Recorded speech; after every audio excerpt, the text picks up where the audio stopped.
Mimpi kita masih ada di tahun-tahun berikutnya. Tegakkan kepala kalian. Kita telah menyaksikan akhir dari perjalanan bersejarah Timnas Indonesia di kualifikasi Piala Dunia 2026. Pertanyaannya sekarang, setelah kekecewaan ini, siapa yang harus memikul beban tanggung jawab terbesar? Pertanyaan tentang siapa yang bertanggung jawab adalah topik yang sangat sensitif dan kompleks dalam sepak bola. Tanggung jawab biasanya tersebar di beberapa pihak. Di level ini, kualitas individual dan pengambilan keputusan di lapangan sangat krusial. To Marcelino Ferdinand, who centers it for Robiney! Ronaldo. Oh, genius! Absolute genius! Melawan Irak, kita menciptakan lebih banyak tembakan, tapi hanya satu yang on target. Kegagalan mengkonversi peluang emas adalah tanggung jawab pemain. Mereka harus lebih klinis.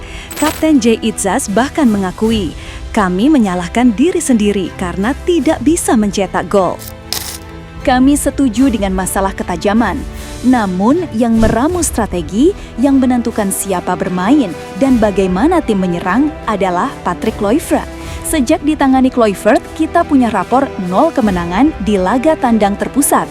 Melawan Arab Saudi, pertahanan kita rapuh. Melawan Irak, kita tampil lebih baik. Namun strategi membongkar pertahanan lawan di babak kedua patut dipertanyakan. Tagar #KluivertOut yang menggema di media sosial adalah refleksi langsung kekecewaan publik terhadap racikan taktiknya di momen krusial ini. Kita juga tidak boleh mengabaikan faktor di luar lapangan. Melawan Irak ada sejumlah keputusan wasit yang kontroversial dan merugikan.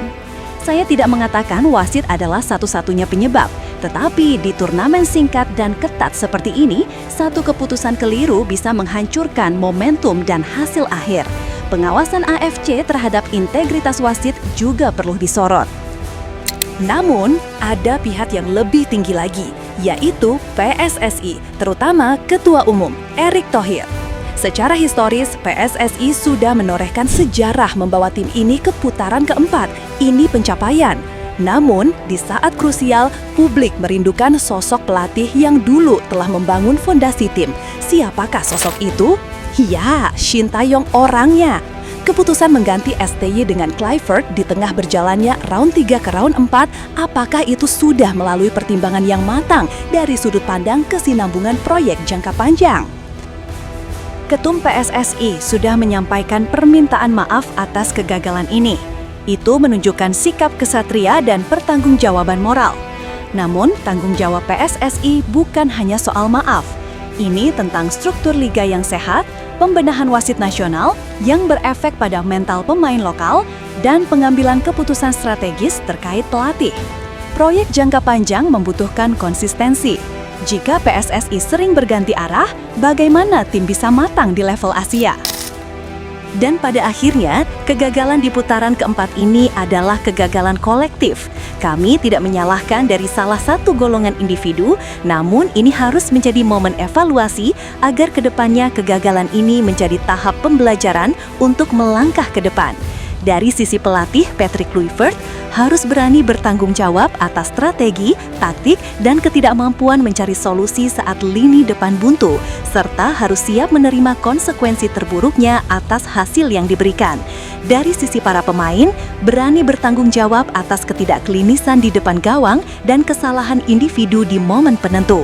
Dan terutama untuk PSSI, harus siap bertanggung jawab atas manajemen strategis, termasuk kebijakan pelatih dan kesiapan infrastruktur pendukung tim, bukan hanya mencari alasan pembelaan atas kekalahan dan kesalahan yang sudah kadung terjadi.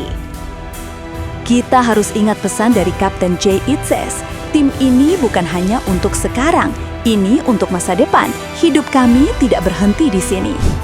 Kegagalan ini tentu memunculkan evaluasi mendalam. Kita tahu persaingan di putaran ini memang sangat ketat menghadapi tim-tim terbaik di Asia. Indonesia telah menorehkan sejarah mencapai tahap ini, namun kualitas dan pengalaman di level puncak menjadi PR besar yang harus diselesaikan PSSI dan jajaran pelatih.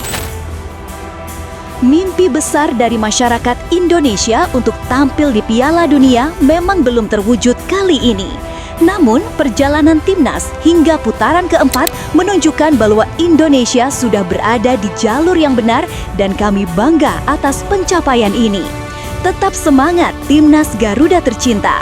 Angkat kepalamu, tunjukkan dan buktikan bahwa suatu saat kita bisa mencapai pentas tertinggi dunia.